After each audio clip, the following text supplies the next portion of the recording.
Merci beaucoup Jean-Louis et merci à tous d'être là et merci aussi donc au Collège Belgique de m'avoir invité. Donc je voudrais simplement situer un peu le cadre dans lequel d'abord je travaille et ensuite dans lequel j'ai conçu un peu cet exposé aujourd'hui. Donc comme l'a dit Jean-Louis, donc je travaille à l'Université de musique et à l'intérieur de l'Université de musique de Vienne, il y a un institut qui s'appelle l'Institut für Wiener Klangstil qui est aujourd'hui le département d'acoustique musicale. Et donc qui est à la fois chargé de la formation des élèves musiciens en acoustique musicale et puis qui est en même temps un centre de recherche. Voilà. Et donc, depuis une dizaine d'années, je m'intéresse beaucoup au piano, après m'être intéressé à d'autres instruments, donc à la guitare, au xylophone, à la cymbale, au timbale, etc. Et donc, ce que je vais essayer de vous raconter, donc évidemment, je ne vais pas vous faire toute l'acoustique du piano en 1 h 15. Donc, c'est pour ça que j'ai intitulé l'exposé sur l'acoustique du piano. Essayer d'ouvrir quelques fenêtres pour vous montrer, d'abord, après avoir fait un survol sur la physique du piano et comment ça fonctionne, de quelques recherches récentes, montrer que même à 200 ans après sa naissance, on peut encore trouver des choses sur le piano et terminer par quelques perspectives avec des vues un peu personnelles que vous pourrez partager ou non. Enfin voilà, ça fera l'objet de la discussion sur comment on peut voir l'avenir du piano. Il y a une citation de Pierre Dac que je reprends en disant « C'est très difficile de parler de l'avenir, surtout quand ça a lieu dans le futur. Hein, donc ça, c'est sûr, de faire des prédictions. » Voilà. Alors, donc c'est un projet qui est subventionné par le fonds de recherche autrichien, la FWF. Donc je commencerai par dire quelques mots sur acoustique et musique. On a déjà eu une super introduction avec l'exposé de Michel. Là, j'axerai plus ça sur l'acoustique en tant que discipline de la physique, sur les applications, les méthodes et le cadre un peu dans lequel on va essayer de cerner l'étude de l'instrument. Je continuerai par le fonctionnement du piano en parlant surtout de l'instrument d'aujourd'hui que vous connaissez, mais en même temps, c'est toujours intéressant de faire une perspective historique, de voir un peu comment les choses ont évolué dans le temps et comment même, quelquefois, aujourd'hui, on redécouvre des choses, des instruments, des pianofortes du 19e pour faire des innovations au 21e siècle. Voilà, donc ça sera notamment l'exemple du cordage parallèle et du cordage croisé. Et puis, je parlerai des choses alors, qui sont un peu plus du domaine de la physique théorique, qui sont liées à ce qu'on appelle les phénomènes non linéaires. Alors, les phénomènes non linéaires, ça veut dire que quand vous avez une cause, l'effet n'est pas proportionnel à la cause. Et ce qu'il faut savoir, c'est que le monde entier est non linéaire. La linéarité, ça n'existe pas. Ça n'existe que dans l'esprit des mathématiciens, c'est normal. Ils ont besoin d'avoir des lois de référence où il y a une cause et un effet qui est proportionnel à la cause. C'est extrêmement séduisant du point de vue théorique, mais il faut aller plus loin quand on veut se confronter au réel. Voilà, donc ce sera un exemple, les partiels fantômes. On parle de spectre, on parle de fantômes en musique, hein, vous voyez, donc on est à Halloween. Hein. Voilà. Et après, je terminerai par un paragraphe sur des recherches alors, qui concernent un peu plus ce que j'ai fait moi-même avec des collègues de l'ENSTA et de l'INRIA en France, et que je terminerai donc, comme je l'ai dit, par quelques considérations sur le piano du futur. Voilà, alors, physique, musique, il y a des complémentarités, bien entendu. Qu'est-ce que veut faire l'approche physique quand elle s'intéresse à un instrument de musique? D'abord, il ne faut pas oublier qu'on veut essayer de comprendre. Ce n'est pas forcément évident toujours de comprendre d'où vient le son. On a eu quelques exemples tout à l'heure avec Michel, notamment ce chant sarde absolument extraordinaire. Eh bien, on met du temps avant de savoir d'où viennent les choses. Et puis, une fois qu'on a compris, le physicien, il essaye de mettre les choses en équation, de développer ce qu'on appelle un modèle. Et un modèle, ça sert à quoi? Ça sert à décrire les phénomènes, parce qu'à ce moment-là, on s'aperçoit que ce qui est prédit par la théorie correspond à ce qui est mesuré. Donc là, on est content, ça veut dire qu'il y a un modèle qui fonctionne. Et ça permet aussi de prédire, c'est-à-dire de dire, par exemple, si je change une dimension de la table d'harmonie, si je change les dimensions de la corde, son diamètre, voilà comment le son va se transformer. Pouvoir le faire avant, par exemple, de construire un piano. Pouvoir dire, oui, bah, si je fais ça, voilà ce qui va se passer. Alors, donc, prédire et en même temps quantifier. Il ne suffit pas de dire, voilà, ça va faire ceci, cela, mais on voudrait pouvoir dire, je diminue d'1 millimètre Et par exemple, je vais avoir certains harmoniques dans l'aigu qui vont diminuer de tant de décibels. Ça, c'est encore plus difficile. Mais ce sont des défis qu'on rencontre lorsqu'on fait une approche physique des instruments. Alors, vous voyez qu'évidemment, un des intérêts là-dedans, on comprend tout de suite, c'est la facture instrumentale. Mais là, il y a une approche complémentaire avec celle des facteurs. C'est que nous, on cherche plutôt, en tant que physicien, à faire une approche globale, c'est-à-dire de trouver des lois physiques assez générales qui concernent l'ensemble des instruments, leurs principes de fonctionnement, ce qui est déjà pas facile. Et on n'a pas encore les moyens aujourd'hui, et on tend à s'y approcher, mais c'est une démarche permanente, de pouvoir prendre en compte de plus en plus finement les détails. Un facteur d'instrument, il va travailler sur un instrument unique, à la fois, et là, il va essayer de toucher, de prendre un petit coup de rabot sur la table d'harmonie, de déplacer un petit peu la corde, changer la position du chevalet, et là, c'est ce que je vais appeler l'approche locale. Et les deux, vous voyez, sont complémentaires. On a besoin d'avoir de l'approche globale pour comprendre les phénomènes. Ça ne donnera pas toujours les modèles, la qualité d'un son que pourra faire un facteur d'instrument, un artisan. L'artisan, lui, il aura besoin de connaître probablement ces choses-là, mais en même temps, il a un savoir-faire pour aller travailler sur un instrument donné. Alors, il y a plein d'autres domaines d'application à tout ça. J'ai pris l'exemple ici avec, vous voyez, plein de microphones. Ben, quand on fait une prise de son, ce serait intéressant, c'est nécessaire de savoir comment l'instrument va rayonner, pour savoir où est-ce qu'on va mettre les micros, pour être un peu plus conscient de ce qu'on fait, que ça ne soit pas uniquement... C'est très bien de faire appel à son oreille, évidemment, et si on sait que les graves vont rayonner plutôt dans cette direction-là, les médiums ici et les aigus par ici, eh bien ça aide à comprendre aussi, et ça aide à essayer de suivre ce qu'on fait.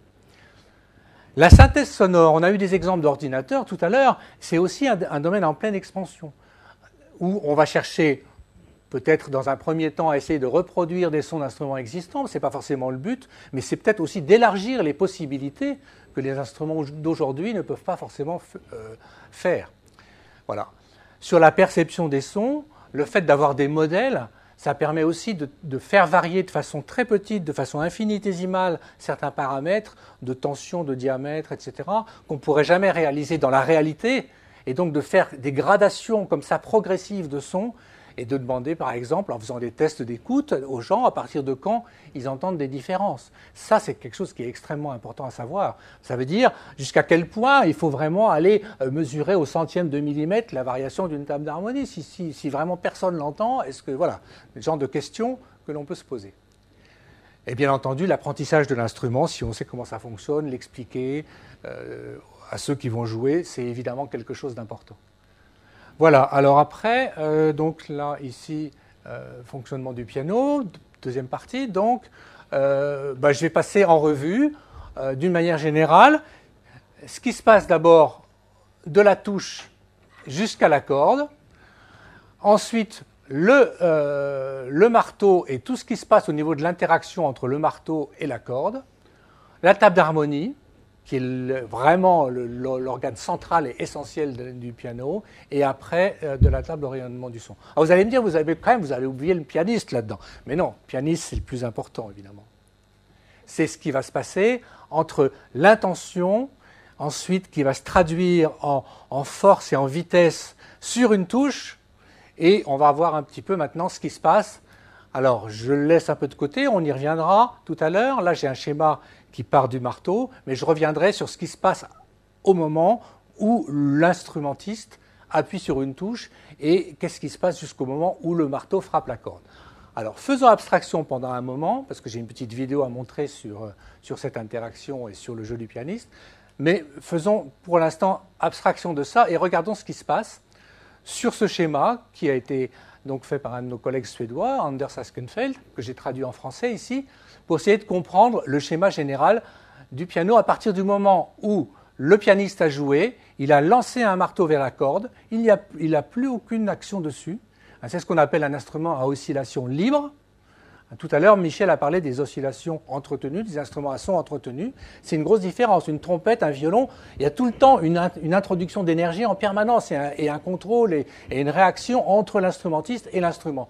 Le pianiste, il joue et puis après, il laisse les choses se faire. Mais vous allez voir que déjà, il y a énormément de paramètres à contrôler pour faire ça. Et ceux qui ont joué du piano le savent. Donc, je reviens à mon petit marteau, là, qui frappe ici une corde, qui est de l'ordre entre quelques centimètres et jusqu'à plusieurs mètres de longueur, dont la longueur utile est entre ce qu'on appelle une agrafe et un chevalet, et puis qui est accroché ensuite d'un côté à une cheville, de l'autre côté à une pointe d'accroche. Alors ça, c'est pour un instrument moderne. Et ce cadre est un cadre en fond très lourd, voilà, et qu'on essaye de faire en sorte de minimiser son importance dans le son. On n'y arrive pas complètement. Et ce qui est important de comprendre, c'est que la corde donc, va vibrer ici. Donc voilà, la longueur utile de la corde, c'est ceci, jusque-là.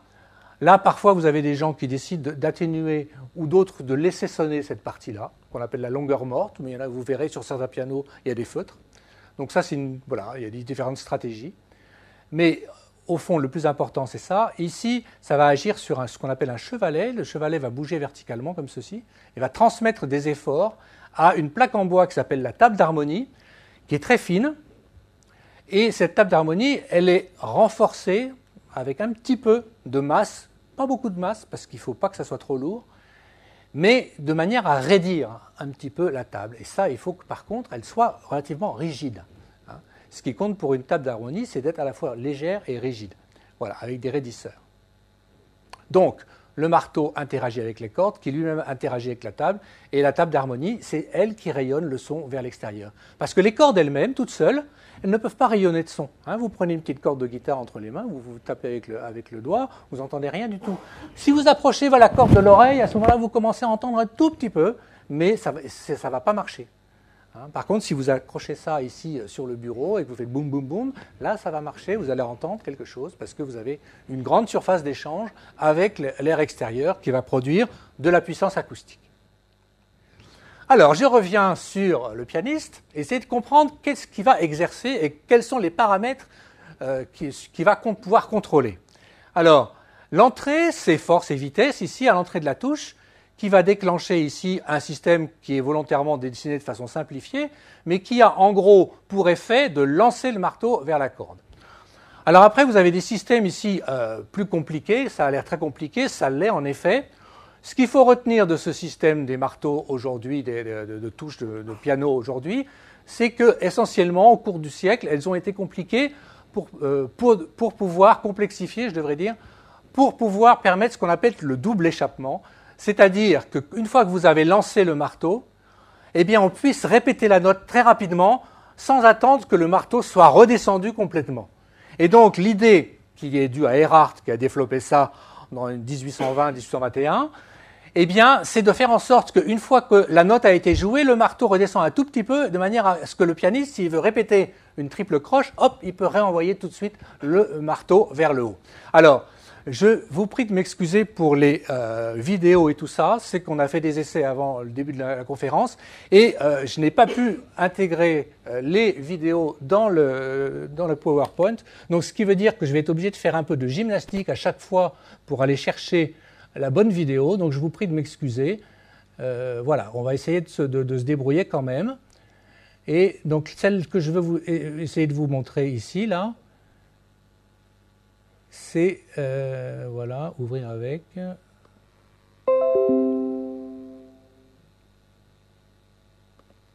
Voilà. Alors, on va refaire depuis le début. Donc, ça va être fait en boucle. Vous allez voir, là, ça c'est fait avec une caméra rapide. Ça dure vraiment quelques millièmes de seconde. Donc là, on est à la fin. Le marteau est reposé. On va repartir au début. Voilà, le marteau est lancé sur la corde, alors ce qui fait office de corde là, et ensuite vous voyez que c'est rebloqué, il est en position, il est prêt à pouvoir être de nouveau réenclenché. Bon, là le pianiste a décidé de ne pas rejouer, donc voilà, on arrête. On reprend ici l'affichage, c'est un petit peu de la gymnastique.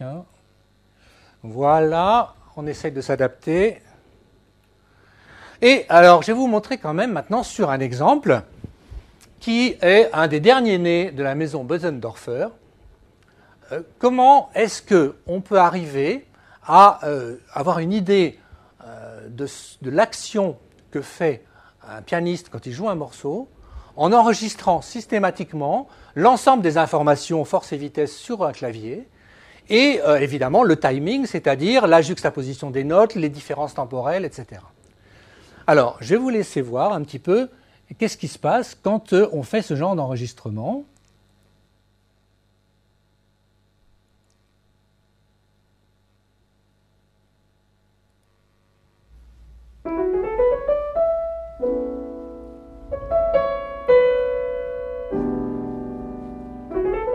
Alors, fermez les yeux. Maintenant. Fermez les yeux et vous allez imaginer, voilà, vous avez dans votre salon le plus grand jazzman de la Terre, vous avez Alfred Brendel, vous avez Rubinstein, vous avez... Voilà.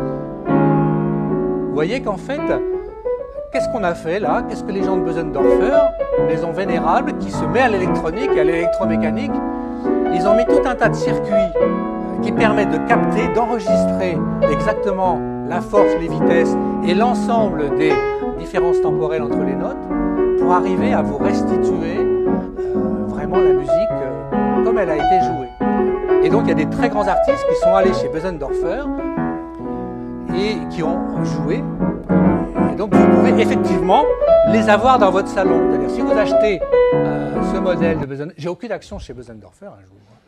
Mais si vous l'achetez, en même temps vous avez en bonus des disquettes que vous pouvez mettre dans ce piano et qui vous restituent le jeu du pianiste, voilà, en vrai, ou en presque vrai, on va dire.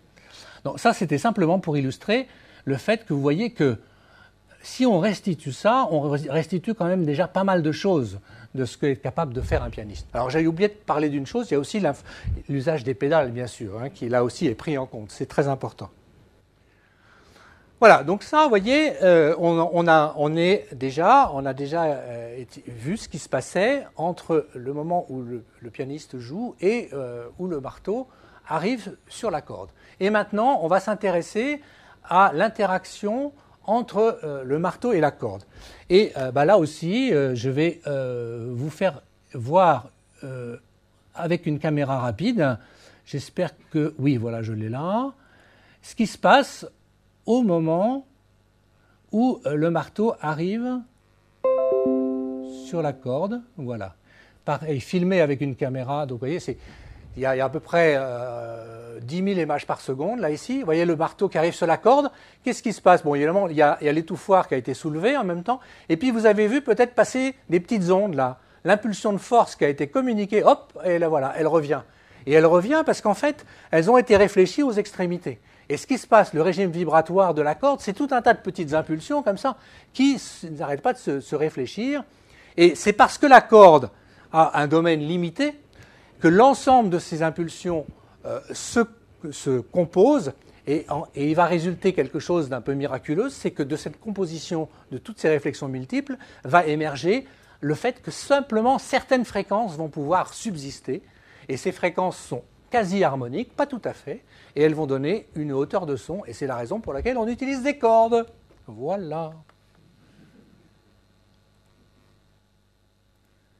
Alors, on revient à l'affichage. Voilà, interaction marteau-corde.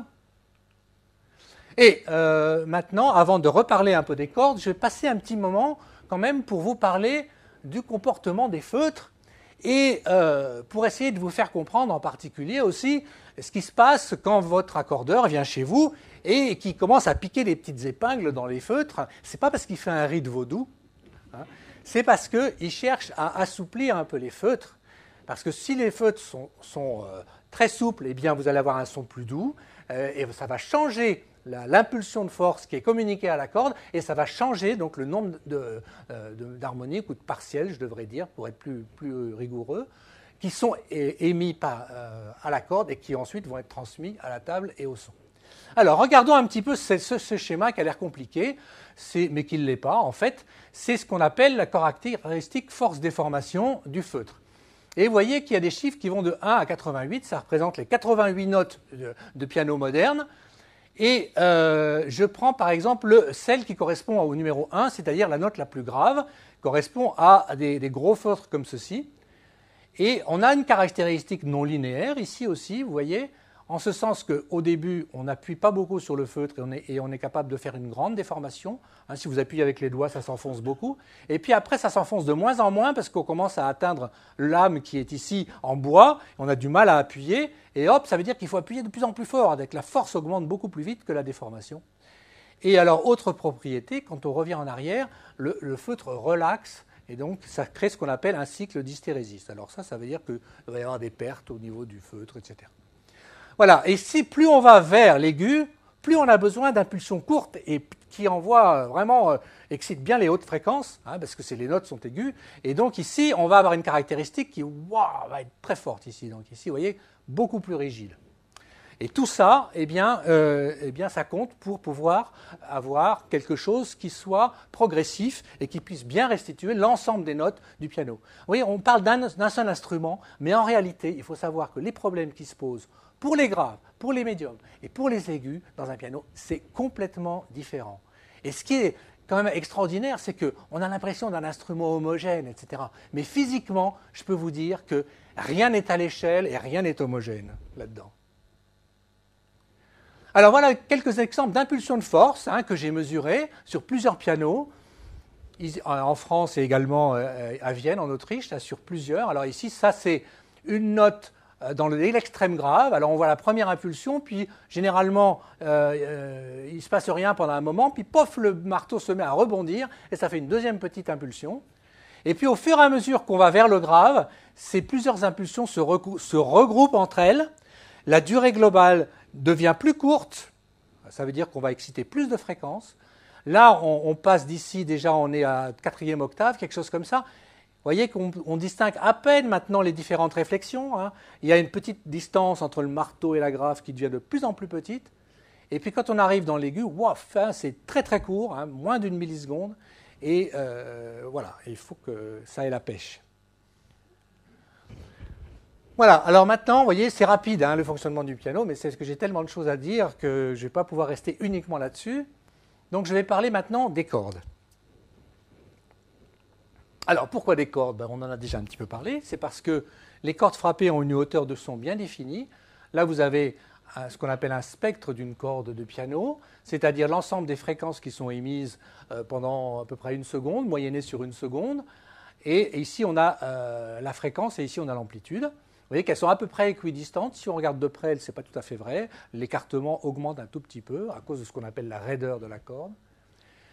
Et on a coutume de désigner la hauteur du son par la fréquence la plus basse, mais en réalité, ce n'est pas tout à fait juste. Ce qui compte, c'est peut-être plus l'écartement moyen entre ces différentes spectres, qui se trouve être égal mathématiquement à peu près à celle de la fréquence fondamentale. Mais on peut tout à fait, comme l'a montré Michel tout à l'heure, enlever cette fréquence-là et garder un son périodique dont la période est à peu près la distance entre les harmoniques ou partiels consécutifs. Voilà, donc voilà pourquoi les cordes. Et alors là, je vous promets, je ne vais pas mettre beaucoup de formules dans l'exposé, mais voilà, il y en aura une seule, mais celle-là est très importante.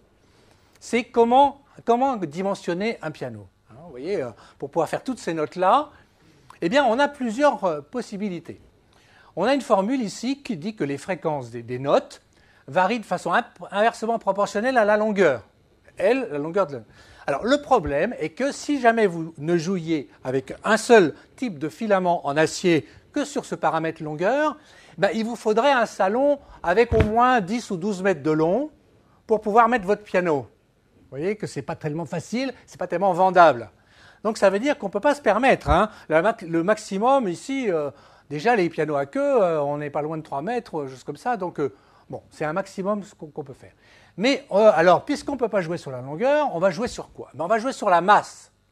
C'est-à-dire que si vous regardez bien votre piano à l'intérieur, si vous avez regardé à l'intérieur, vous apercevrez que les cordes graves, eh bien, elles sont beaucoup plus épaisses que les cordes aiguës.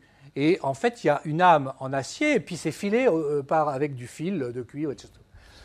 Le problème, c'est qu'à ce moment-là, c'est plus tout à fait une corde simple à décrire. Dès qu'on met des choses en plus, c'est un système physique composé qui devient beaucoup plus raide, qui a des caractéristiques avec deux métaux différents. Voilà, ça devient compliqué. Et puis, alors, vous avez la tension. Vous avez qu'à me dire, on n'a qu'à jouer sur la tension. Mais là aussi, la tension de la corde, on n'est pas tellement maître. hein, parce que si on tend trop, ben on casse, et si on tend pas assez, il n'y a pas de son. Donc en fait, on est obligé d'être dans une certaine fourchette pour que le son soit correct. Donc en fait, on va jouer là-dessus et on va jouer sur la masse pour pouvoir faire l'ensemble du clavier. Alors, un petit intermède historique pour vous dire un petit peu comment ça a évolué au cours depuis presque la naissance des pianos. Eh bien, ici, j'ai une copie d'un piano qui a été fait par une femme, donc factrice de piano. C'est pas si fréquent dans l'histoire de la musique. Donc, Nanette Streicher, qui était la fille d'un célèbre facteur d'orgue et ensuite de piano qui s'appelait Stein, qui était allemand, qui habitait en Allemagne, à Augsbourg, et qui ensuite, Nanette est arrivée à Vienne au début des années 1800 avec son frère. Et il y a eu toute une dynastie Streicher de plusieurs générations qui a fabriqué donc des pianos forte et qui était considérée comme une des meilleures factures de piano à Vienne à l'époque. Voilà. Voilà. Et donc, à cette époque-là, les pianos n'avaient que 65 touches, c'est-à-dire que ça fait 5 octaves, peut-être un peu plus. Hein. Et il y avait 154 cordes. Aujourd'hui, il y a 88 touches et 243 cordes. Donc, premièrement, dimensionnement. Alors, ce qu'il faut aussi voir, c'est qu'entre 1819 et 1873, vous voyez, sur à peu près une cinquantaine d'années, la tension des cordes a été multipliée à peu près par 4 ou 5. Alors que le fondamental ici, bon, là, qui a été mesuré sur les différents pianos, là, celui-là, c'est un Karl Graf de 1828, Johann Baptist Streicher, le fils de Nanette, 1836, 1851, le petit-fils Émile en 1873, et ça, c'est un Steinway D en 1980. Vous voyez, donc, ici, à peu près, multiplié par 4, puis encore un petit 20 ou 25% après sur un siècle. Donc ça a beaucoup changé, parce qu'une fois qu'on a modifié la tension des cordes, eh ben, il faut tout changer dans un piano. C'est-à-dire qu'après, les gens ont commencé à vouloir attacher les cordes sur les tables d'harmonie en bois. Quand ils ont vu qu'au bout d'un moment, quand ils augmentaient trop la tension, paf, ça cassait. Donc il a fallu introduire du métal, je vais vous montrer ça tout à l'heure, et puis un cadre en fonte, etc. Donc ça changeait tout au niveau de dimensionnement. Alors que pendant le même temps, la longueur ne variait pas beaucoup. Alors voilà, donc l'évolution du cadre, quelques exemples. Hein. Ici, vous avez un piano fait par Anton Walter en 1815, c'est que du bois. En 1851, vous voyez qu'on commence à mettre quelques barres transversales, parce qu'on s'aperçoit que ça ne tient pas trop. Et puis voilà un Steinway, là il faut des kilos, 300 kilos de fonte. Voilà. Alors, maintenant je voudrais faire une petite expérience auditive, qui n'a pas beaucoup de prétention, c'est simplement... voilà, je vais vous faire écouter deux morceaux, le même morceau, pardon, joué sur deux instruments différents, et je voudrais que vous me disiez, hein, vous allez lever la main, là-bas, lequel des deux pianos est le plus ancien. Voilà, simplement, on va essayer et puis ensuite, on pourra discuter du pourquoi de la chose. Alors.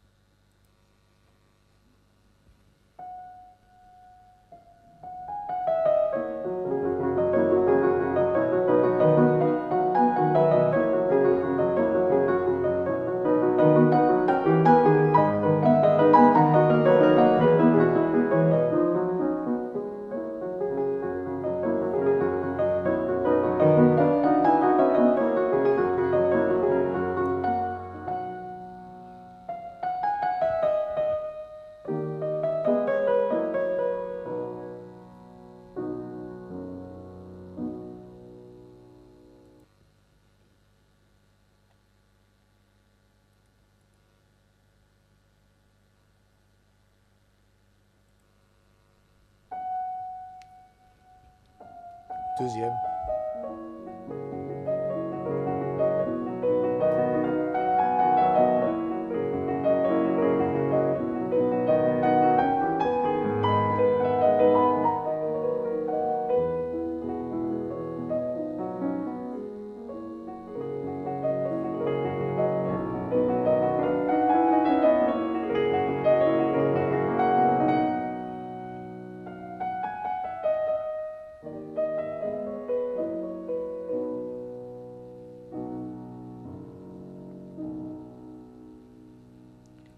Alors, la question posée est donc la suivante.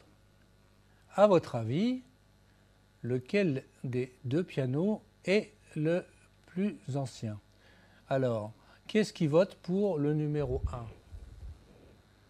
Voilà. Qui est-ce qui vote pour le numéro 2? Il y en a quelques-uns, mais vous voyez que le numéro 1 est nettement... voilà. Et bien vous avez raison, c'est le 1 qui a gagné, c'est le lui. Donc c'est un instrument de Karl Graf, 1828, donc, et l'autre c'est un Steinway moderne. Donc il n'y a jamais 100%, suivant je fais écouter ça souvent dans les conférences, et les pourcentages varient entre 70 et 90%. Et bon, ça illustre aussi des choses que Michel a évoquées tout à l'heure, à savoir que la source sonore, c'est une chose, nous on s'intéresse à la source de son, mais que quand on fait une écoute musicale, il y a plein d'autres choses qui jouent. Bon, il y a l'interprète, il y a la salle, il y a votre état voilà, d'esprit au moment, vous suivez le discours, vous ne répondez pas forcément à la question qu'on vous pose, et puis vous avez peut-être un peu oublié entre les deux extraits. Voilà. Alors, quelques exemples. Alors, je vous ferai écouter ça parce que c'est un petit peu compliqué de faire tout un tas d'allers-retours en permanence. Donc, on verra à la fin de l'exposé. Je vous ferai réécouter quelques morceaux de musique vraiment pour le plaisir, pour vous faire écouter un peu l'évolution. Alors là aussi, avec toutes les précautions d'usage, hein, c'est des différents enregistrements dans différentes conditions. Mais bon, je vais plutôt passer parce que c'est un peu fastidieux toujours de faire ces allers-retours. Je vais prendre un petit peu d'eau.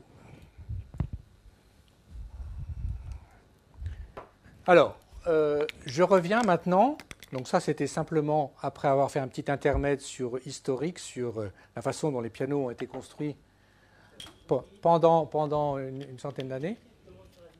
Voilà. Alors, maintenant, je reviens sur le fonctionnement des cordes.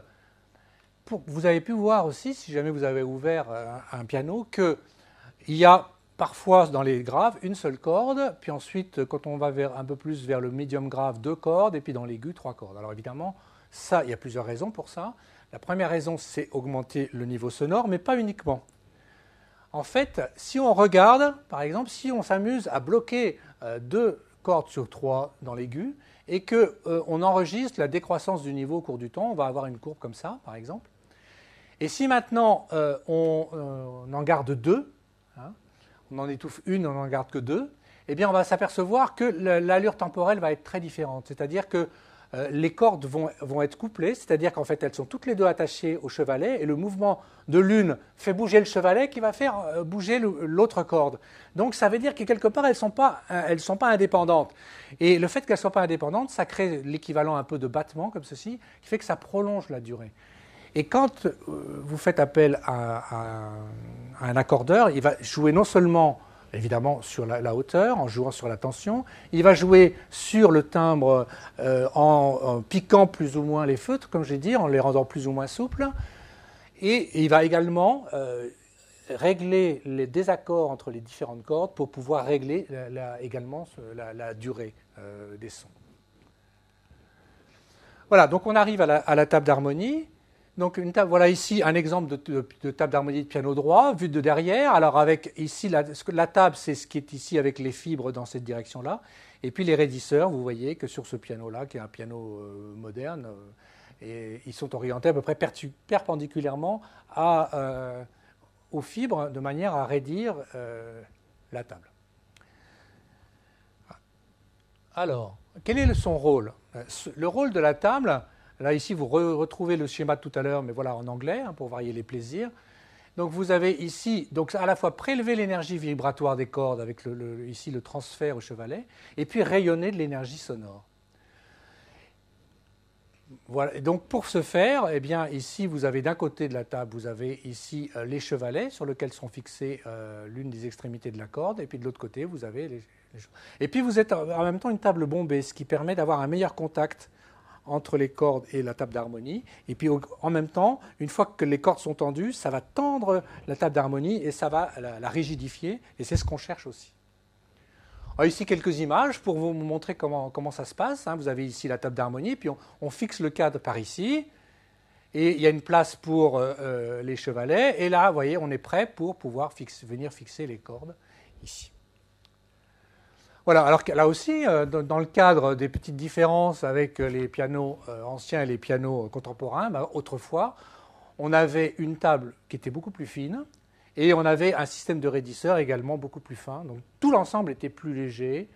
Et voilà, donc ici, ça c'est un exemple d'une table d'harmonie d'un piano qui est en fait un modèle, une copie du piano que possédait Johannes Brahms, sur lequel il a composé notamment toutes ses dernières œuvres. On y reviendra tout à l'heure.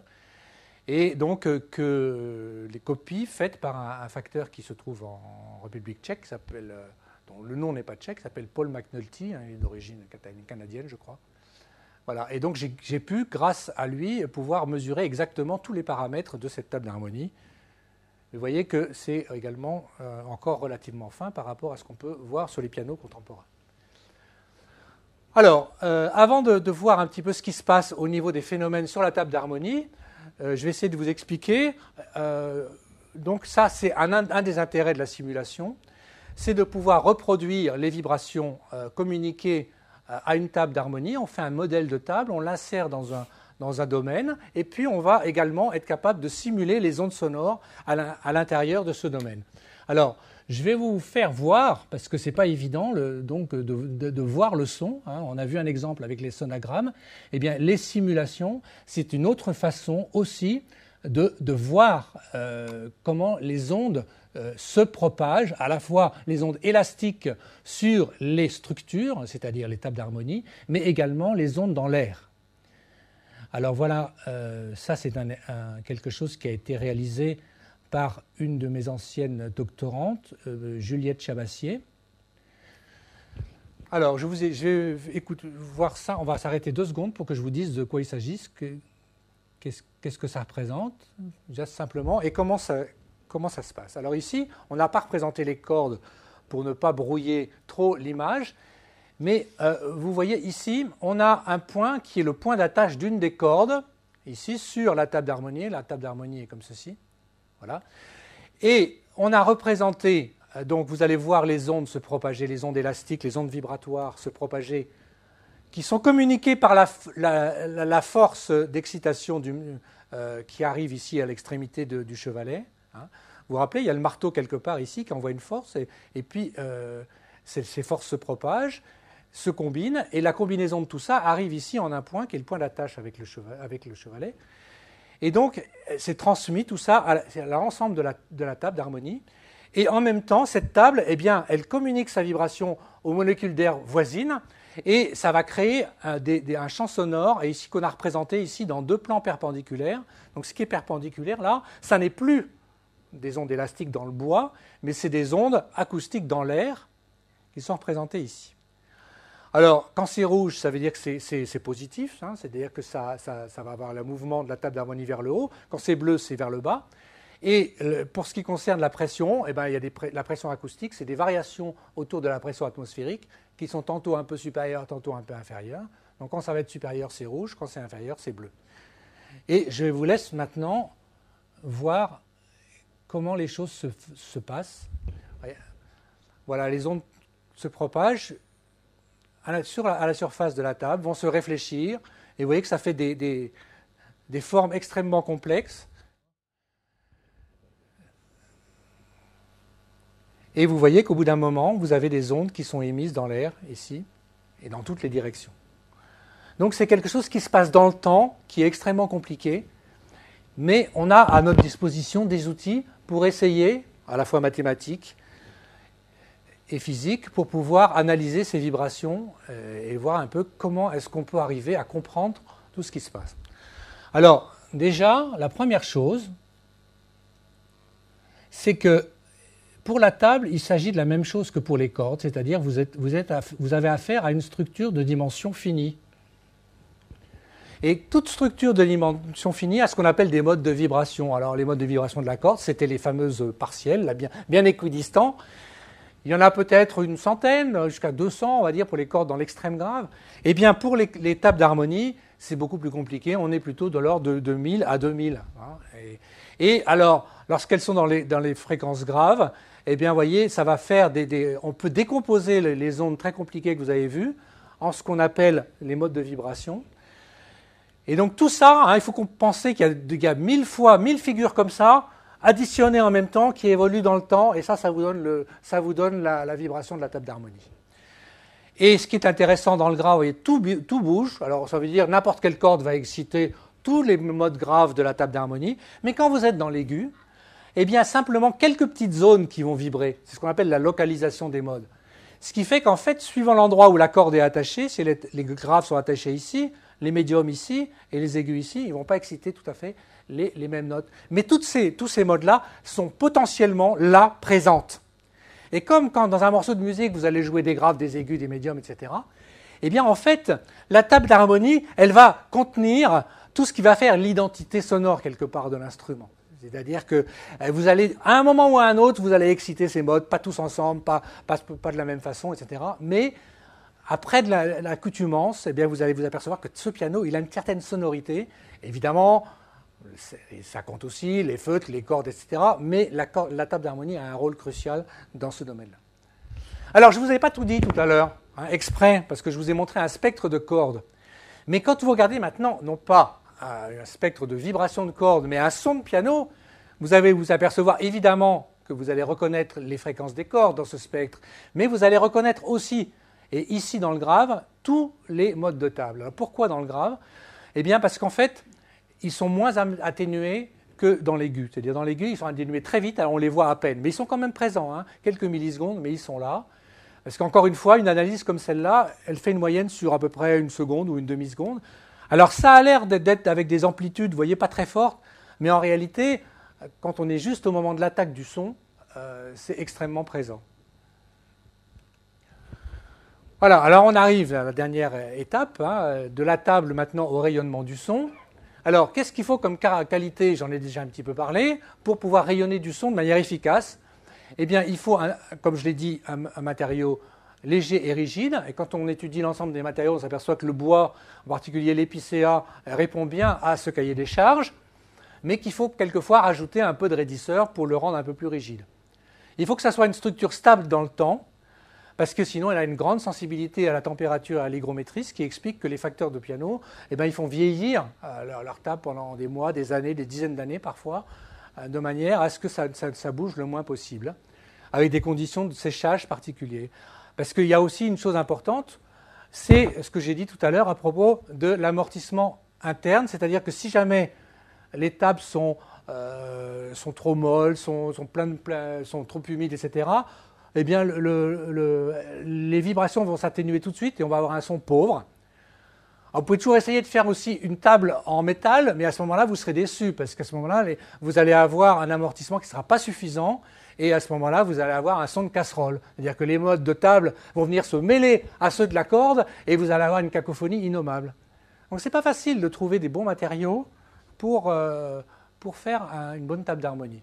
Donc là, je passe ici. Bon, alors un petit intermède quand même, là, un génie de l'acoustique musicale, c'est quand même Gaston Lagaffe.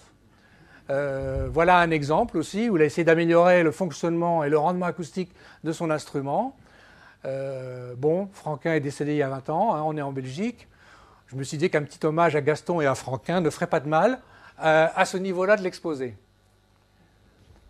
Voilà, et maintenant je vais en venir à, disons, à la deuxième partie, après avoir vu assez longuement le fonctionnement de l'instrument, mais je crois que c'était nécessaire, d'essayer de voir un peu qu'est-ce qu'on peut faire aujourd'hui autour du piano. Ouais, ça a l'air bien verrouillé tout ça, en fait il y a encore plein de choses, plein de questions que les gens se posent, et c'est ça qui fait aussi la vitalité du monde musical. Alors ici vous avez un exemple d'un piano qui a été fait par Johann Baptist Reicher en 1850, qui est dans la chambre anéchoïque de l'Université de musique à Vienne.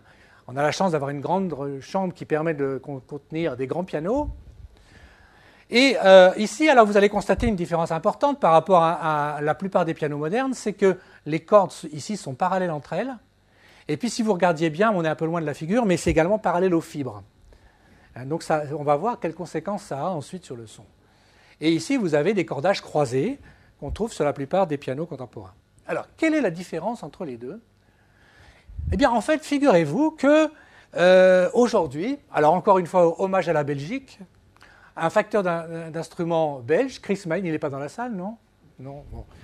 eh bien, qu'est-ce qu'il a fait? Vous voyez, il est parti d'un schéma de Steinway, et en collaboration avec un musicien, qui on peut dire a une bonne oreille, j'imagine, Daniel Barenboim, eh bien, ils ont créé ensemble, ils ont mis 4 ans à le faire, un nouveau piano, et vous voyez que sur ce nouveau piano, eh bien, il a retrouvé le schéma fait au XIXe siècle avec les cordages parallèles. Alors, pourquoi diable Daniel Barenboim a-t-il voulu retrouver un instrument comme ça? On peut se poser la question, et moi j'ai voulu savoir scientifiquement si quelque part il y avait une raison. Et donc ça fait partie des choses sur lesquelles je suis en train de chercher avec mes collègues.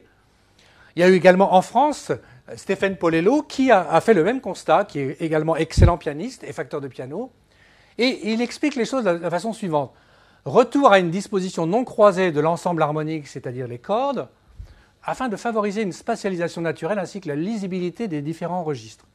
Alors la spatialisation naturelle, bon ça j'ai pas trop regardé, mais par contre j'ai parlé avec lui plusieurs fois, quand il m'a dit ça, j'ai dit l'idée, il me dit mais il doit y avoir moyen quand même d'arriver à essayer d'objectiver ça, puisque c'est ça notre rôle.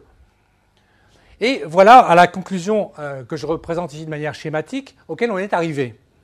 C'est que quand vous avez un cordage parallèle, et que vous frappez sur des notes dans le registre grave, eh bien en réalité, comme vous êtes également avec des fibres parallèles, vous n'excitez finalement que la zone de très basse épaisseur et de grande longueur dans le registre grave, qui est presque indépendant des autres. Donc vous avez une famille de modes bien typée. Ensuite, pour les cordes médium, c'est pareil. Vous allez taper des épaisseurs qui vont être intermédiaires et qui, là aussi, sont relativement distinctes des deux autres domaines. Et quand vous allez taper une note dans l'aigu, eh bien, là aussi, vous allez exciter des modes qui sont dans une zone beaucoup plus rigide, avec des modes beaucoup plus élevés, alors que quand vous avez des cordages croisés, eh bien, quelles que soient finalement les notes jouées, vous vous apercevez que les modes excités sont pas toujours les mêmes, mais globalement avec une densité modale répartie sur l'ensemble du spectre pour les timbres et qui sont relativement les mêmes. Alors dans un cas, vous avez des registres très distincts et dans l'autre cas, vous avez un timbre qui est très homogène, beaucoup plus homogène, au moins de ce point de vue-là. Voilà, alors je vais essayer de vous faire écouter un exemple sonore. Je ne sais pas si c'est sur cet exemple-là ou pas. Mais auparavant, je vais essayer de vous expliquer le travail qu'on a fait sur le piano de Brahms, et en particulier les mesures qu'on a faites sur l'épaisseur de la table d'harmonie. Donc là, ici, on a mesuré point par point la table. Là, ici, on s'est vu en 3D, là, donc c'est beaucoup plus épais dans l'aigu que dans le grave. Quand je dis beaucoup plus, on passe de 6,5 à 8 mm. Donc en gros, vous voyez, on a 3 zones. On a une zone dans les basses où l'épaisseur est à peu près constante. Ici, que j'ai appelé le médium un peu arbitrairement, c'est quand ça évolue vers le maximum, et puis ici, ça de nouveau atteint plus ou moins un palier. Et on a voulu mettre ça en relation avec les partitions que Brahms a écrites à cette époque-là, quand il avait ce piano-là à sa disposition. Et en particulier, alors je vais vous montrer ici, je ne sais pas si je vais pouvoir montrer les deux en même temps, ça va être difficile, bon, tant pis.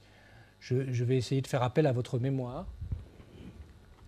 Dans la version initiale, j'avais l'exemple ici, donc évidemment, c'était plus facile.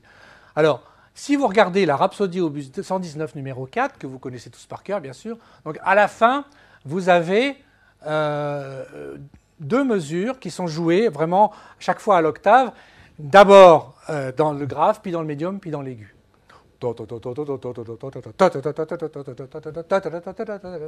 Voilà.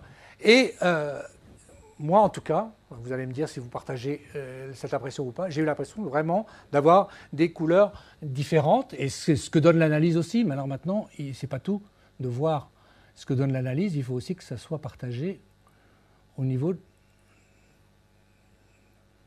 de l'écoute. Alors maintenant, je voudrais essayer. Voilà, on va y arriver. Donc,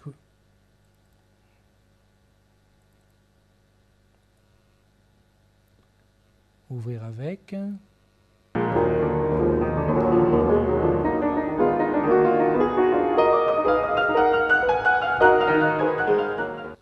Alors, ce qui est très difficile là-dedans, évidemment, c'est d'isoler ce qui vient de l'accord, ce qui vient de la table, etc. Alors, juste comme ça, pour vous donner un autre exemple, je vous fais écouter le même extrait si j'arrive à le retrouver, joué par un autre artiste. Alors vous voyez que c'est compliqué, parce qu'en même temps, c'est pas le même musicien. Mais bon, je prends le risque.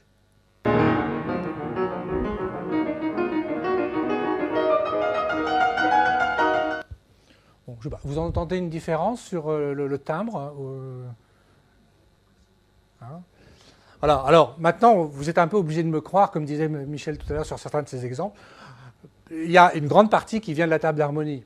C'est difficile à objectiver comme ça, mais voilà, c'est une des choses qui pourrait expliquer, encore une fois, le fait que on peut se poser la question quand ces compositeurs avaient à leur disposition ce type d'instrument, l'accord qu'il pouvait y avoir entre la façon dont ils décrivaient leur musique et les timbres qu'ils avaient à leur disposition. Voilà, donc c'est au moins ça qu'on peut dire.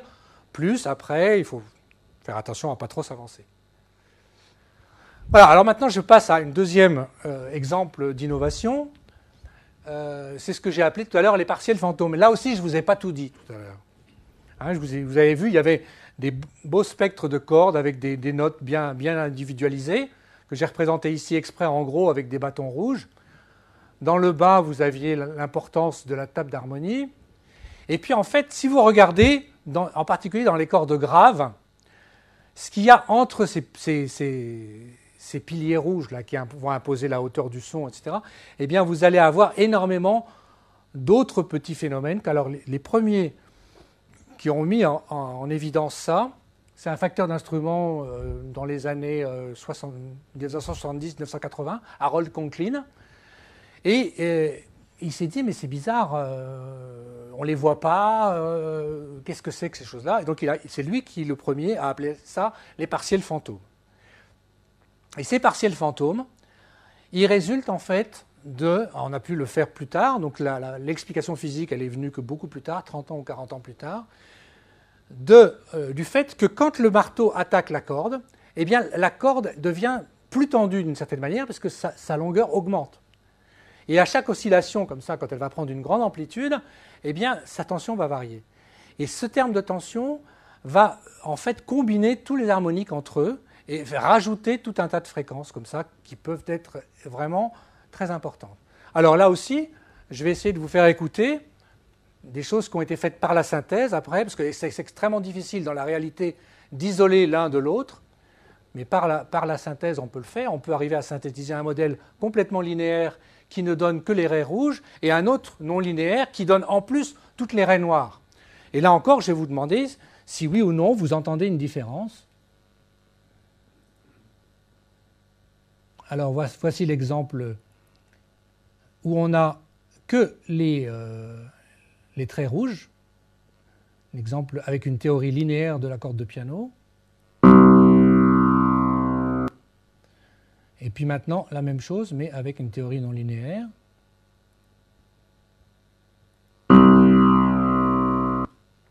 Est-ce que vous avez entendu une diff? Encore une fois? Voulez-vous encore une fois? Alors, je recommence. Ce n'est pas forcément facile pour tout le monde, ça je sais, parce que, en fait, c'est aussi une chose que je voulais dire, c'est qu'on s'aperçoit que pour pouvoir entendre des différences, enfin ça c'est une réflexion personnelle que je me suis faite, mais pas uniquement en tant qu'acousticien, mais en tant qu'instrumentiste, il faut vraiment un apprentissage. Je me souviens de mes premières leçons de guitare où mon professeur me disait « Mais tu entends la différence entre cette attaque et cette attaque-là » Rien du tout. Et il a fallu des années avant que je commence à dire « Ah oui, tiens, effectivement, il y a un petit quelque chose. » Eh bien, quand on fait un travail comme ça et qu'on écoute en permanence des sons, au début, on n'entend pas forcément les choses. Et puis après, on les entend. Et quand on a commencé à les entendre, eh bien, on n'entend plus que ça, on dirait les différences. Enfin, je sais pas si tu es d'accord avec... voilà, bon. Là, j'ai une spécialiste dans la salle, donc c'est formidable. Alors, on va réécouter les deux. Le linéaire d'abord. Excusez-moi, j'ai parlé en même temps. Alors, on va recommencer. Alors, je recommence, pardon. Alors, en plus, comme je ne maîtrise pas la souris ici. Voilà. Alors.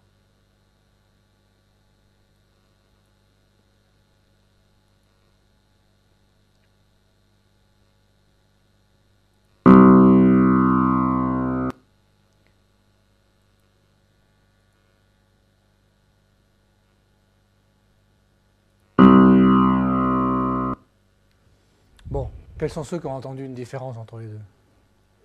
Ah, il y a quand même une bonne partie. Ouais, oui, oui.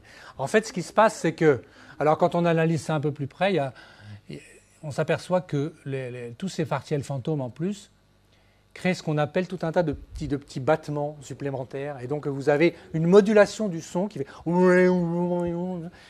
mais qui rend en même temps le son plus intéressant.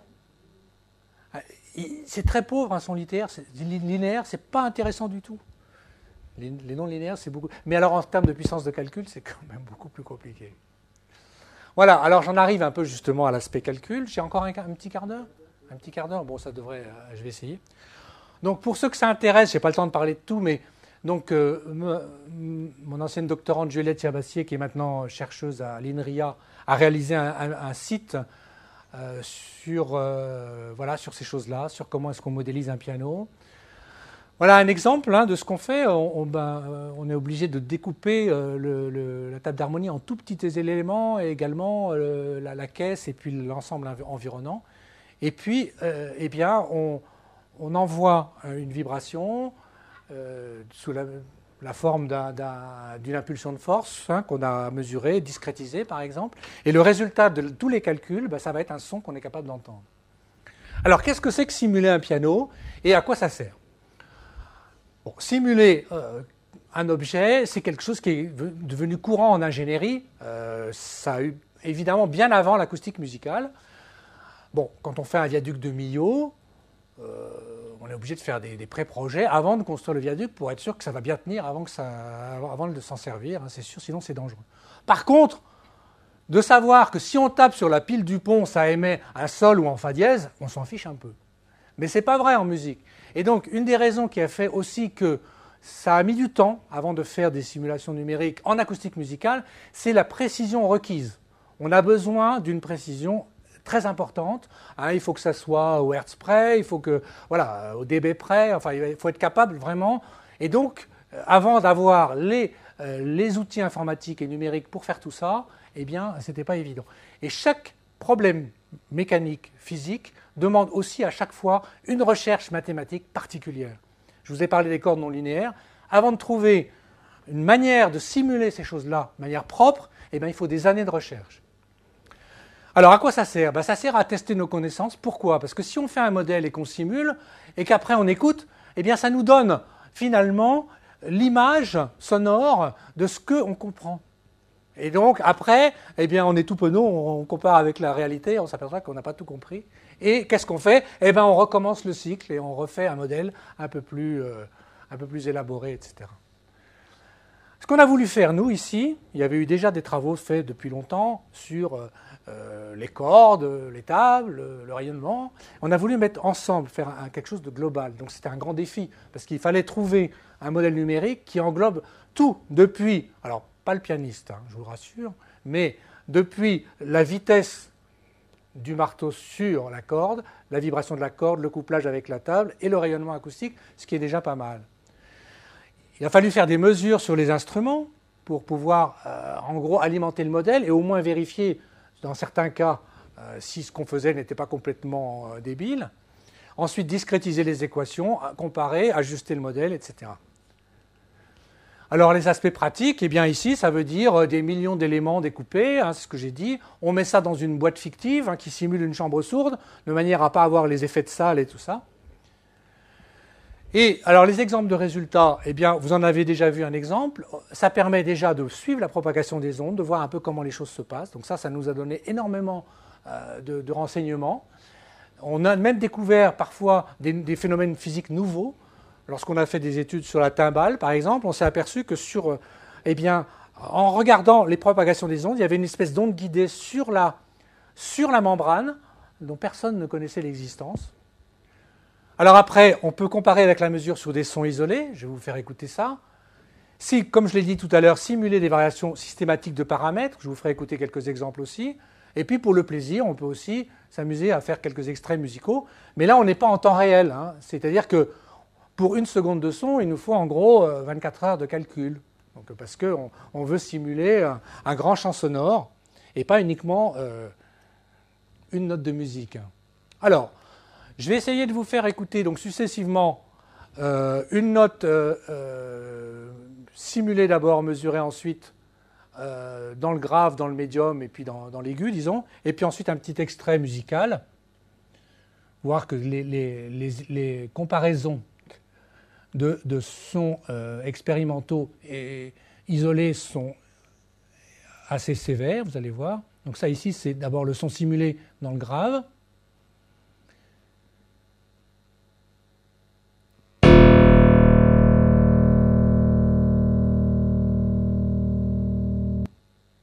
Alors après,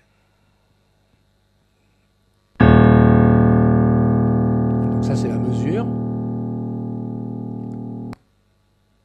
Ensuite, la même chose sur une note dans le médium.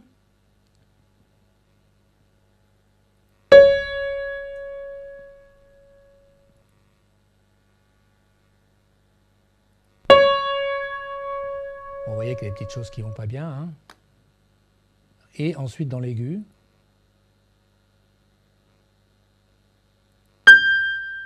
Excusez-moi pour ceux qui ont peut-être baissé un peu le ton, hein.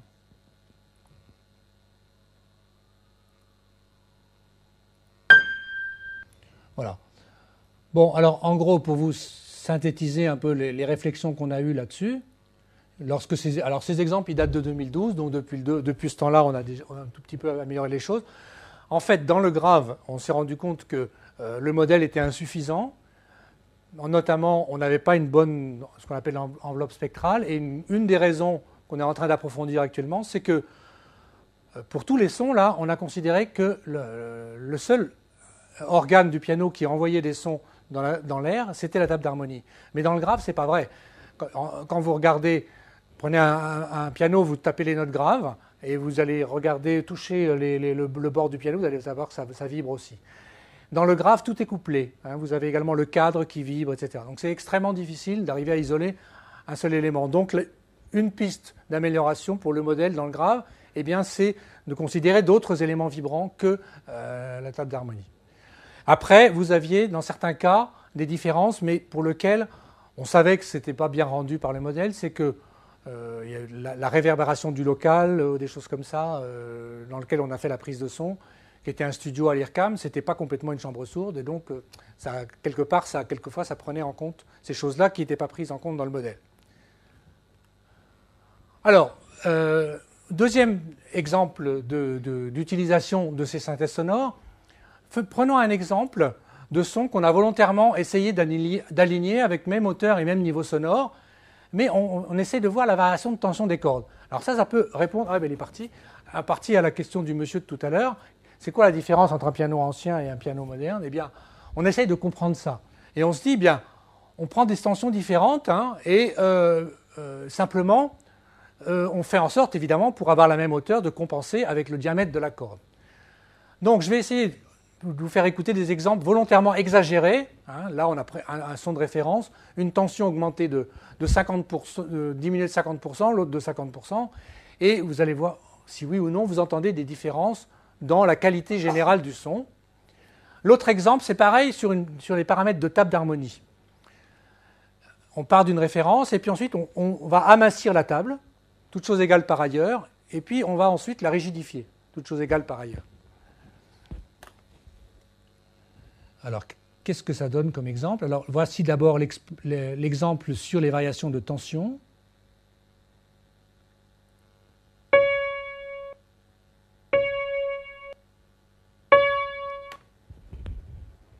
Vous entendez, je pense, des différences de timbre, hein. Et donc, vous voyez que ça, c'est simplement dû parce qu'on a un modèle global et on s'aperçoit qu'à un moment donné, on change un paramètre et en essayant de garder les autres choses constantes, eh bien, voilà, il y a quand même des choses qui varient. Ça, c'est dû à tous les couplages qui a lieu dans l'instrument complet. Et j'essaye de retrouver maintenant l'exemple sur les tables d'harmonie. Voilà. Je ne retrouve plus, bon tant pis. Si, voilà, SB, il est là. Voilà. Vous voyez? Donc, en changeant simplement quelques paramètres élastiques de la table, toutes choses égales par ailleurs, vous voyez que ça change le timbre. Voilà, donc ça peut être des pistes. Maintenant, c'est à mettre la difficulté, c'est de prendre des instruments réels. Donc ça, c'est le travail que je suis en train de faire à Vienne. Là, on est parti de choses très macroscopiques pour essayer de comprendre, comme je l'ai dit au début, les grandes lignes des variations. Et puis maintenant, on va essayer de voir les différents pianos, comment est-ce qu'ils se placent parmi toutes ces évolutions. Et est-ce que tout ce qu'on a mis en évidence, comme ça, sur ces modèles-là, est-ce que ça arrive à expliquer jusqu'à quel point la complexité des différences entre les sons faits aux différentes époques. Alors, je vous avais promis aussi un petit exemple. Donc ça a été fait aussi par Juliette Chabassier, donc, pour sa thèse il y a 2 ans. Un petit exemple de synthèse sonore d'un morceau de musique fait avec son modèle de Steinway.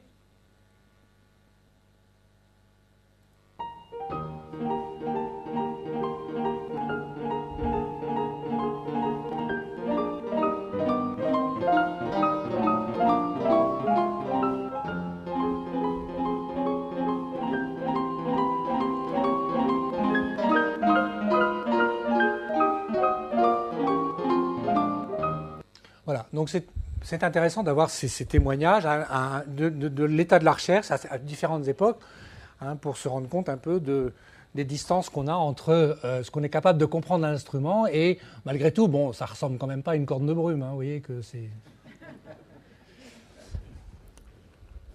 Alors, vers le piano du futur, alors voilà la citation exacte de Pierre Dac, la prévision est difficile, surtout quand elle concerne l'avenir. Alors évidemment, voilà, donc ça c'est un peu des gadgets, on va dire ça. C'est la forme extérieure de choses qu'on peut voir quand on s'amuse à regarder sur Internet les derniers modèles en termes de piano numérique. Ce que je voulais essayer de faire ici, c'est de dépasser un tout petit peu le cadre strict de l'acoustique musicale en faisant attention, parce que c'est quand on commence à sortir de son domaine de compétences qu'on dit des bêtises. Donc je vais essayer quand même de ne pas trop en sortir. Mais je vais essayer de distinguer 3 domaines, 3 catégories sur, en gros, où on est aujourd'hui, les choses sur les pianos purement acoustiques. Vous voyez un catalogue et vous vous posez des questions pour votre enfant, votre petit-enfant. Mais qu'est-ce qu'il faut que j'achète, un piano acoustique ou un piano numérique? C'est quoi les différences? Bon, bah, je me suis dit, tiens, mais au fond, on peut essayer de regarder ça avec un regard de physicien, de voir voilà, quel est l'avenir pour tout ça. Et puis également des intermédiaires possibles entre le tout acoustique et le tout numérique. Alors ici, vous avez un bel instrument tout numérique. Vous voyez que, alors, pour pas trop effrayer les gens qui sont habitués au piano habituel, ben, on a fait un look comme un piano de concert normal, mais si on regarde de près, la diffusion du son, elle se fait par des haut-parleurs ici, et non pas avec la vibration de la table.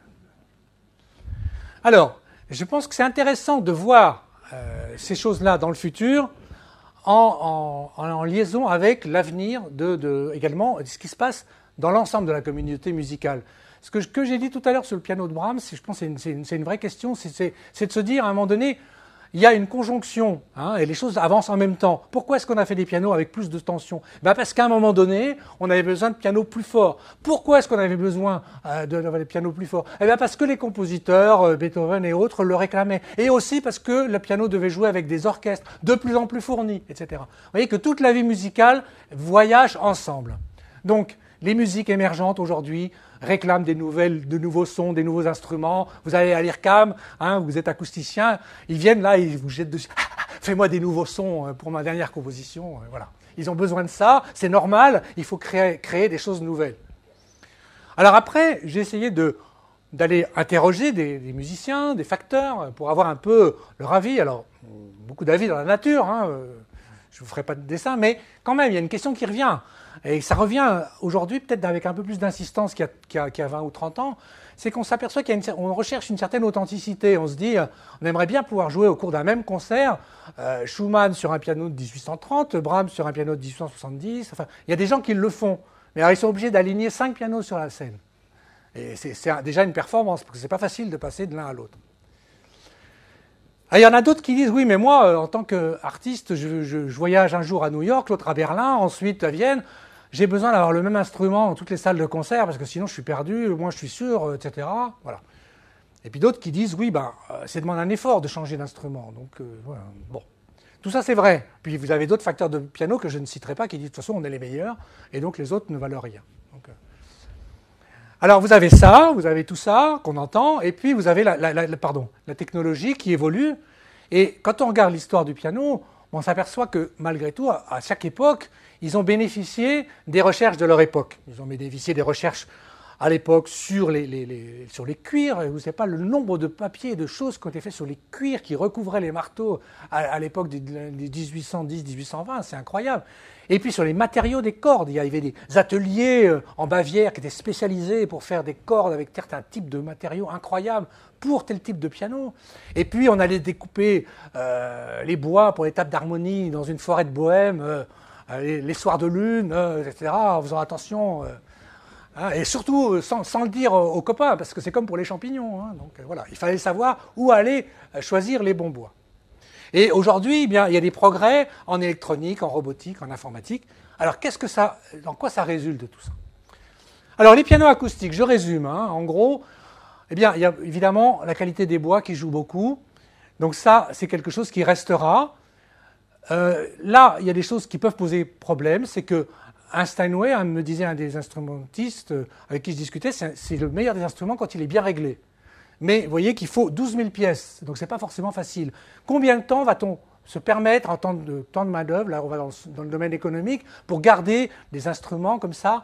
Est-ce que le coût ne va pas devenir un jour prohibitif? Voilà, c'est une question ouverte.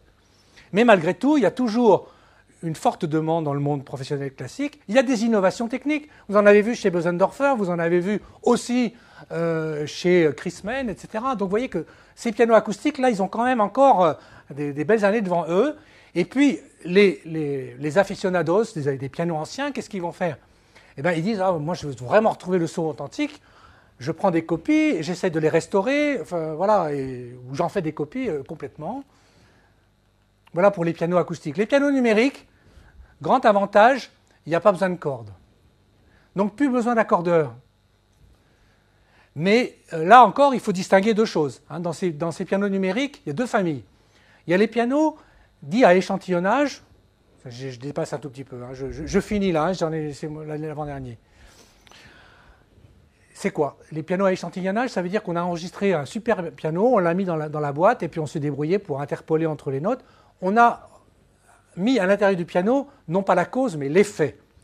Aujourd'hui, on commence à avoir sur le marché des pianos à modèle physique qui fonctionnent un peu sur le principe de ce que je vous ai raconté et qui vraiment essayent de modéliser la cause cette fois-ci. Alors comment ça marche ces choses-là? Eh bien, on a ce qu'on appelle une touche électromécanique qui va actionner un circuit qui est simulateur de cordes, qui lui-même va actionner un filtre simulateur de table, qui lui-même va actionner un filtre simulateur de rayonnement, qui lui-même va actionner des haut-parleurs. Alors, comme il faut que ça soit fait en temps réel, parce qu'on ne peut pas se permettre d'appuyer une note et d'attendre le lendemain que le son arrive quand on joue sur un piano numérique. Donc il faut que ça soit fait. Ça veut dire quoi? Ça veut dire qu'aujourd'hui, eh bien, toute cette partie-là, alors les cordes, ça va, on arrive à faire du temps réel correct avec des bons modèles. Ça, c'est plus compliqué. Et ce n'est pas encore la qualité qui est pas capable de rivaliser avec les pianos acoustiques. Et puis, il y a le point faible, le haut-parleur, quelquefois, et même toujours pour l'instant, ça n'est pas encore le diagramme de rayonnement normal d'une table d'harmonie, c'est souvent un peu plus pauvre. Alors, les pianos hybrides, ben voilà, les pianos hybrides, on pourrait imaginer tous les pianos hybrides possibles et imaginables, vous voyez, avec une touche mécanique ou électromécanique qui exciterait soit des cordes réelles, soit un circuit simulateur, mais avec soit une table réelle, mais à ce moment-là, vous avez directement le rayonnement naturel, vous court-circuitez ça, ou alors vous retrouvez ça. Voilà. Tout est possible. Donc, mais j'ai mis exprès, je me suis avancé là, mais j'aime bien prendre des risques. Voilà, les tables réelles ou simulées, à mon avis, pas avant une dizaine d'années. Et le champ sonore reconstruit qui permettrait de restituer complètement une table d'harmonie, j'ai mis 2025-2030, mais à mon avis, je suis même un peu optimiste. Voilà, alors, pour conclure, je dirais que les principes fondamentaux du piano, ils ont pratiquement été inchangés depuis 2 siècles. Mais on s'aperçoit quand même que cet instrument stimule toujours aujourd'hui de la créativité, de l'esprit d'innovation, qu'il y a des pistes nouvelles qui émergent, et que la pérennité, c'est un petit peu comme pour le reste. C'est-à-dire qu'on sent bien que parmi les innovations d'aujourd'hui, il y en a qui vont tomber dans l'oubli, comme dans l'histoire de la musique. Allez dans les musées, vous allez voir des pianos harp, vous allez voir des trucs incroyables, mais il n'y a plus personne qui les fait aujourd'hui. Voilà, c'est des inventions, il y en a qui vont rester, d'autres pas. Mais je trouverais ça quand même dommage que ça aboutisse à un seul piano. C'est-à-dire que De dire qu'un Bourgogne c'est meilleur qu'un Bordeaux, je trouve ça pas tellement astucieux. Moi je suis content qu'il y ait à la fois des bons Bourgognes et des bons Bordeaux. Donc si jamais ça pouvait résulter, tous ces efforts, toute cette créativité, ce regain d'activité autour du piano, vers plusieurs possibilités, vers un choix accru, eh ben, moi je trouve que là on aurait gagné à ce moment-là. Voilà, donc remerciements à mes collègues qui m'ont beaucoup accompagné pendant ces dernières années, là, à l'ENSTA et à l'INRIA.